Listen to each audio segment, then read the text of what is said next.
Welcome back, hippies. Today we're going to talk flagstone and what I messed up on my first initial installation of the flagstone.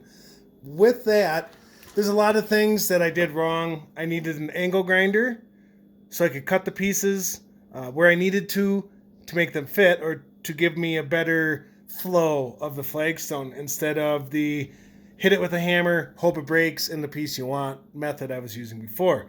That was just silly. I knew better. I just didn't have the angle grinder. Now I have an angle grinder. So I'm also going through and, for instance, this line here, that's a no-no. When you have one long line, the grout's prone to cracking more.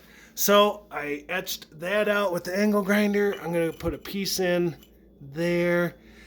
And it's going to, give me a thinner grout line here instead of this three-finger grout line I had there. I'll move it down to one. And then over here, kind of the same thing. You know, it's going to be a little wider, but nothing that'll affect the grout as much. Put another piece up there for the same reason. Maybe figure out something here. Go down to one of the rock shops and get I don't know, something cool for all over there.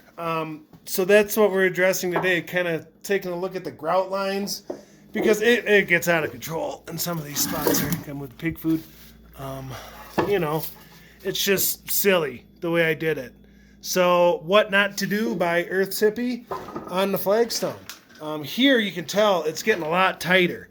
So I made some cuts. I'm laying it out next to the flagstone. If I have to, I'm going to start trimming out the concrete so I can actually lay this all out, give myself a good template or a good plan of action with the angle grinder. The grout line's about, a finger wide, and a nice natural stone puzzle will be coming together.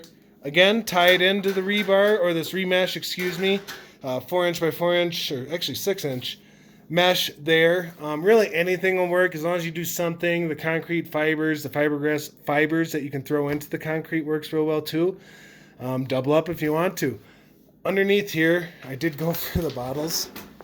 I let them get all dirty. I know I can clean them up, but my neighbor has some travertine, so I'm thinking I might line this with travertine tile that looks really cool. It's got some nice banding in it for the geologists out there, like agate banding, the layers of nature that have formed over millions of years. So at any rate, flagstone is the word of the day.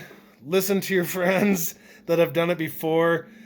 I had always just kind of watched it get installed and had the basic idea, but now I know more. I'm learning all the time. Hopefully you guys are too. Any questions, comments, or concerns, leave that stuff. Please leave your questions, comments, and concerns in the comments section. Please subscribe. And if you have any other questions, reach me at Earthship on Instagram or Facebook. Love you, hippies. Bueno.